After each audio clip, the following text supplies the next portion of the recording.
안녕하세요, 가치남입니다. 5월 11일 화요일 국내 시장이 마감되었습니다. 오늘 정말 깜짝 놀랐던 분들이 많으실 거예요.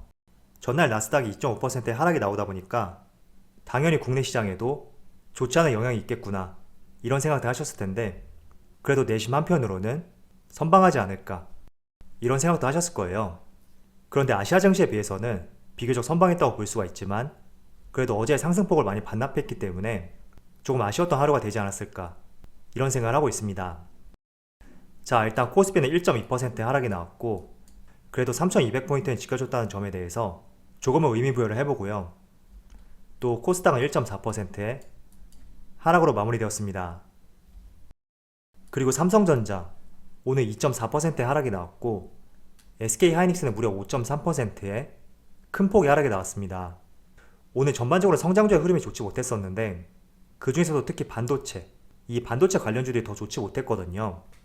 그래서 오늘 유독 아쉬웠던 하루였다고 생각이 되는 것 같습니다. 자, 그리고 현대차는 오늘 1.3% 하락이 나왔고, 그래도 자동차 관련주도 하락이 나오긴 했지만 저는 개인적으로 다른 성장주에 비해서 상당히 선방을 했다 이런 생각을 갖고 있거든요.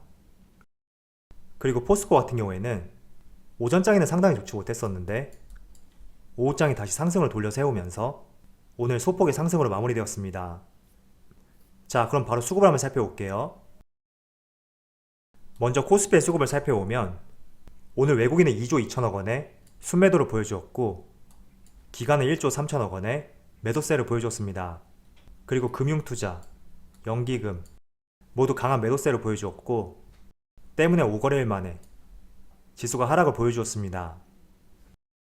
이어서 코스닥도 마찬가지로 기관과 외국인의 동반 순매도가 나왔고 5거래일 만에 하락세로 마무리되었죠. 그리고 삼성전자 마찬가지로 오늘 기관과 외국인의 동반 매도세가 나왔고, 오늘 연기금이 큰 폭으로 매도 물량을 보여주었네요. 이어서 SK하이닉스도 기관과 외국인의 큰 폭의 순매도가 나왔고, 이어서 현대차도 기관과 외국인의 동반 매도세가 나왔습니다. 그런데 앞서 반도체에 비해서 기관의 매도 물량이 크지 않았다고 볼 수가 있고, 또 보험, 투신, 은행, 연기금, 사모펀드, 금융투자를 제외하고 대부분이 매수세를 보여주었습니다. 그래서 오늘 하락장에 있어서 현대차의 수급, 조금은 긍정적인 시각으로도 볼 수 있는 것 같습니다.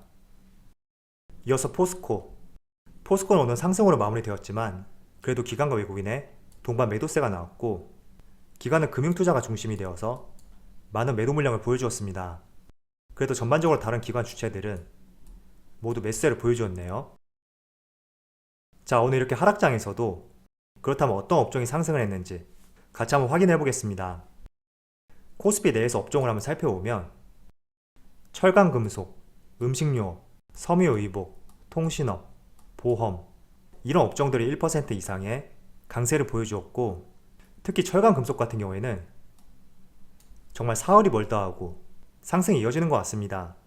지금 우측에 보시면 철강금속 내에 속한 종목들인데 전부 다 빨간불이 들어왔죠. 그래서 이걸 보더라도 확실히 철강금속 업종, 지금 시장을 주도하는 업종이다 이렇게 보여집니다. 자, 그럼 주체별 매매 동향에 대해서 살펴보도록 하겠습니다. 5월 11일 외국인이 가장 많이 매수한 종목은 LG화학, 삼성엔지니어링, KT, SK텔레콤, 한국전력 이렇게 5종목을 순매수 상위종으로 올렸습니다. 이어서 기관을 살펴보면 CJ제일제당, S오일, 대한항공, SKI테크놀로지, KT 이렇게 5종목을 순매수 상위종으로 올렸습니다. SKI테크놀로지 같은 경우에는 오늘 신규 상장한 종목이죠. 따상과는 다르게 오늘 큰 폭의 하락이 나왔는데 그래도 기관에서 매수 물량을 많이 보여주었네요. 자, 오늘 국내 증시가 큰 폭으로 하락을 했는데, 일단 국내 증시가 하락하기 직전인 오늘 새벽에 종료된 미국 증시를 살펴보면 나스닥이 2.5%의 급락을 보여주었습니다. 일단 지금의 하락에 대해서 우리가 명확하게 어떤 내용이 있었다 이렇게 짚어보기에는 힘들 수도 있지만, 그래도 전반적인 내용이 물가 상승과 인플레이션에 대한 우려감이 크게 작용이 된 것 같습니다. 자, 그래서 미국 3대 지수를 살펴볼게요.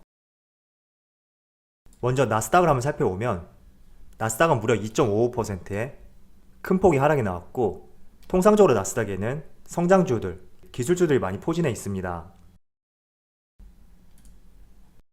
그리고 S&P 500도 1% 하락이 나왔고 다우지수는 0.1%의 약보합을 보여주었습니다. 자, 이렇게 3대 지수를 보더라도 기술주와 성장주가 포진해 있는 나스닥은 큰 폭의 하락을 보여주었던 반면에 산업 평균 지수가 될 수 있고 통상적으로 경기 민감주의 흐름을 체크하는 다우지수 같은 경우에는 보합으로 마무리가 되었습니다. 자, 그 때문에 국내 시장에서도 오늘 경기 민감주가 될 수 있는 철강 관련주, 구리, 그리고 소비재 관련주들 이런 종목들의 흐름은 상당히 좋았습니다. 반면에 반도체, 자동차, IT 이런 성장주와 기술주들은 오늘 큰 폭의 하락세가 이어지고 있습니다. 자, 그렇지만 저는 아시아 증시를 살펴봤을 때는 그래도 국내 증시가 많이 선방을 하고 있다 이런 생각을 하고 있거든요. 먼저 니케이, 지금 촬영 시점은 1시 30분인데 일본 니케이 지수를 보시면 무려 3% 가까운 큰 폭의 하락을 보여주고 있습니다. 이어서 대만 가권 같은 경우에도 일본 니케이와 마찬가지로 지금 3%의 하락을 보여주고 있거든요. 그래서 아시아 시장에 비해서는 비교적 선방을 하고 있는데 그래도 어제 좋았던 흐름을 그대로 반납했다는 점에 대해서 상당히 많이 아쉬움을 가질 거라고 생각을 하고 있습니다. 물론 저도 마찬가지로 상당히 아쉬움이 크거든요. 자, 제가 조금 전에 서두에 여러분들에게 이번 나스닥의 하락은 물가 상승에 대한 우려감 그리고 인플레이션에 대한 우려감이 작용이 되었기 때문에 하락이 나왔을 가능성이 크다 이런 말씀을 드렸습니다.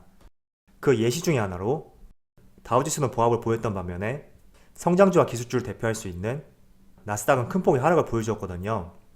자, 오늘 12일이죠. 현지 시각으로 12일이기 때문에 국내 시장에 반영이 된다면 13일이 될 거예요. 13일 목요일 같은 경우에는 미국 4월 소비자 물가지수 발표가 있고 또 국내 시장에는 옵션 만기일이 있습니다. 그래서 13일이 좀 중요한 하루가 될 것 같다 이런 생각을 하고 있고 아마도 여러분들이 추가 매수를 할 계획을 가지고 있다면 저는 14일을 한번 넘겨본 뒤에 그때 한번 매수 계획을 가져보는 것이 좋지 않을까 이런 생각을 하고 있습니다. 자, 물가 지표가 왜 중요하냐면 바로 소비자 물가 지수를 통해서 우리가 인플레이션에 대한 우려감 이런 것들을 우리가 더 키울지 혹은 관망을 할지 이런 자세를 취해볼 수가 있고 또 이 소비자 물가 지수를 통해서 테이퍼링이나 긴축에 대한 우려감 이런 것들을 시장에서 더 키울 수도 있다고 볼 수가 있습니다. 자, 과거의 미국의 소비자 물가 지수인데 한번 보세요. 작년 5월 같은 경우에는 전년 동기 대비 0.1%의 상승이 나왔고 그리고 2월까지 2%가 채 되지 않는 물가 상승률을 보여왔습니다. 자, 그런데 3월에는 처음으로 2%를 돌파했고 이번 4월 발표 13일날 발표 예정인데 지금 예측치가 3.6%로 크게 증가할 것으로 전망을 하고 있습니다. 자, 그런데 연준에서 이런 말을 했었죠. 작년 8월 27일에 2% 평균 물가 목표제를 제시했고 2%로 고정이 되어 있던 적정 물가 상승률을 평균 2%로 유연성을 높이겠다 이런 발표를 하였습니다. 자, 그래서 일시적으로 2%를 넘긴다고 하더라도 작년에 발표했던 2% 평균 물가 목표제 이 제도로 봤을 때는 크게 우려할 수준은 아니다 이렇게 볼 수가 있습니다. 그렇지만 이번 4월달 예측치가 무려 3.6%까지 크게 증가할 것으로 전망을 하고 있기 때문에 여기에 대해서 시장이 굉장히 우려감을 나타냈고 평균 2%를 훌쩍 넘는 수치로서 연준에서 시장을 그대로 관망할 것인지 여기에 대한 불신이 커졌기 때문에 어제 나스닥, 기술주와 성장주 위주로 주가에 큰 폭의 하락이 나왔고 인플레이션과 관련해서 조금은 수혜를 볼 수 있는 경기 민감주, 원자재 관련주 이런 종목들이 큰 상승을 보여왔다고 볼 수가 있습니다. 자, 그런데 일각에서는 다른 시각을 하나 제시했는데 실제로 3.6%가 나온다고 하더라도 이 현상이 일시적일 것이다 이런 의견도 있거든요. 왜냐하면 4월달 소비자 물가지수라는 것은 작년 4월달 대비 얼마나 상승을 했는지 이걸 나타낸 수치이기 때문에 여러분들도 잘 아시겠지만 작년 3월과 4월 그 어느 때보다 시장 상황이 좋지 못했던 그런 시기였습니다. 그래서 3월과 4월을 비교하는 것이 얼마나 적정하냐 이런 의견도 있고 또 지금 여기 수치 같은 경우에는 전년 동기 대비로 나타낸 것이거든요.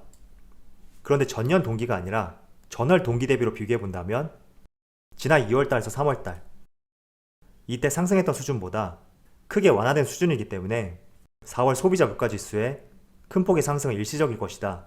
이런 의견도 지배적입니다. 그래서 이 의견에 대해서는 물론 개인의 생각도 다르겠지만 가장 정확한 것은 시장이 판단하겠죠.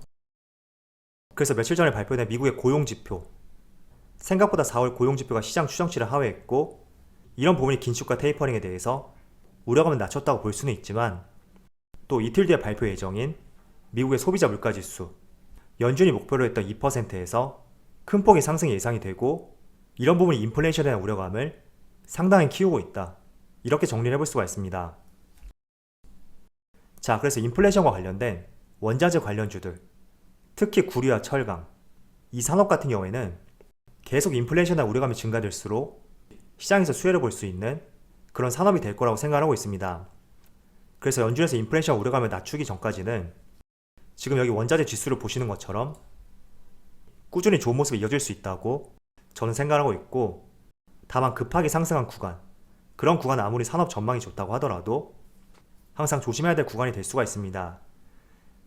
그래서 인플레이션에 대한 우려감은 제 생각에는 하루 이틀 만에 끝나지 않을 것이고 아마도 꾸준히 이어질 수 있는 그런 재료이기 때문에 인플레이션, 원자재 관련주 여전히 한번 관심을 갖고 이쪽 산업들을 지켜보자고 말씀드리겠습니다. 자, 지금까지 여러분들에게 제가 부정적인 이야기를 말씀해 드렸는데 이번에는 긍정적인 이야기를 말씀드려볼게요.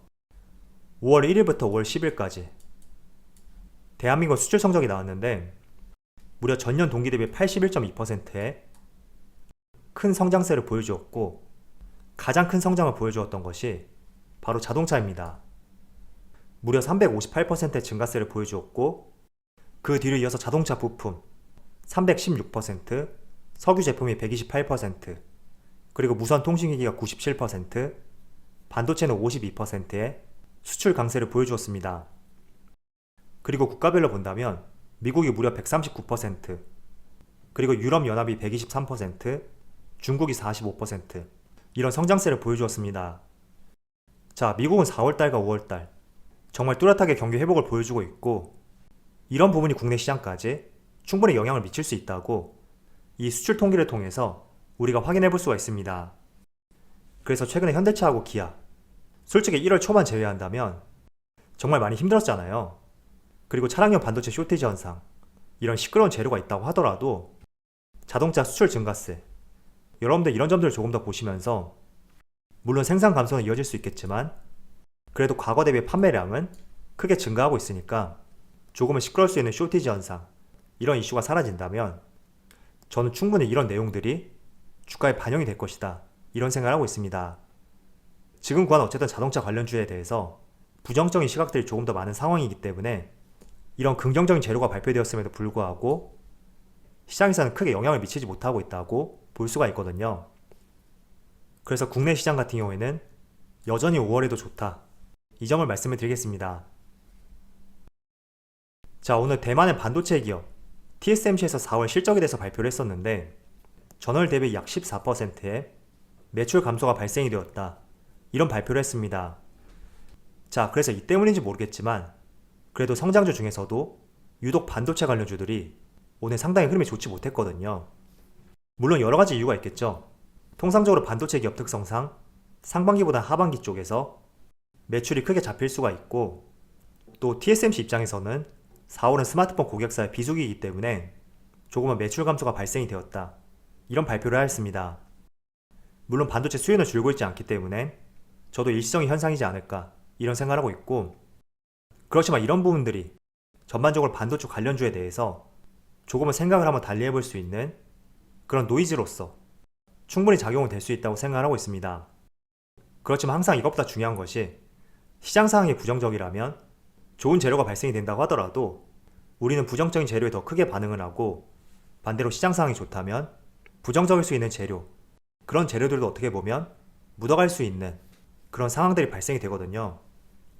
때문에 TSMC의 4월 매출이 부진했기 때문에 전반적으로 반도체 업황이 좋지 못한 것은 아닌가, 이런 걱정보다는 하반기에는 아이폰을 비롯해서 삼성전자의 폴더블 폰, 많은 스마트폰들이 출시가 되고 또 그에 따라서 반도체에 대한 수요도 더욱 증가할 수 있는 그런 시점들이 있거든요. 그래서 그런 부분을 더욱더 중점적으로 보시면서 한번 시장을 대응해 보셨으면 좋겠습니다. 자, 그리고 마지막으로 하나 말씀을 드리겠는데, 아마 오늘 이런 하락장에서 추가 매수의 관점으로 접근을 하셨던 분들이 많았을 거예요. 그런데 제가 하나 팁을 드리자면, 오늘처럼 이렇게 주가가 하락할 때 무턱대고 매수하는 것이 아니라, 지금 코스피의 분봉 차트인데 제가 3분봉 차트를 가져왔거든요. 만약 정말 여러분들 매수할 계획이 있었다면 장 초반에 이런 구간에서 매수하는 것이 아니라 이 3분봉 차트를 보시면서 점점 빠지지 않는지 전반적인 추세를 보신 뒤에 오후장 혹은 종가 직전에 그런 구간에 매수하는 것이 조금 더 전략적으로 나은 방법이 될 수 있다, 이렇게 말씀을 드리겠습니다. 물론 내일 시장 상황에 대해서는 알 수는 없습니다. 내일 또 폭락이 나올 수도 있고 반대로 상승이 나올 수는 있겠지만, 단지 오늘 하락장에 대해서 매수 관점을 접근하신 분들이라면 지수의 평균이 될 수 있는 이 코스피 지수를 보시면서 특히 3분봉 차트, 이 차트의 흐름을 유심히 한번 보세요. 그리고 어느 시점이 되었을 때 주가의 하락이 이어지지 않는다면 차라리 그때 매수하는 것이 조금 더 낮은 평단가를 만들 수 있고, 오히려 내가 매수한 뒤에 주가가 더 하락하지 않는 그런 상황도 막을 수가 있거든요. 그래서 이런 점들 말씀을 드리고, 그리고 여러분들이 실시간으로 주가를 확인할 수가 없다면 차라리 종가 직전에 주가를 한번 확인하시고 그때 매수하는 것이 이런 하락장에서 조금 더 나은 시점에 매수할 수 있는 하나의 방법이 될 수가 있습니다. 자, 어쨌든 오늘 시장이 참 좋지 못했는데 어제 상승폭을 그대로 반납했다는 것에 대해서 상당히 아쉬움이 큰 것 같아요. 그래도 시장이 오늘로 끝나는 것은 아니니까 수요일, 목요일, 금요일 또 좋은 모습을 기대해보면서 언제나 힘내시고 화이팅 하셨으면 좋겠습니다. 자, 그럼 오늘 영상 마치도록 하고요. 언제나 여러분들 성공 투자를 기원하도록 하겠습니다. 감사합니다.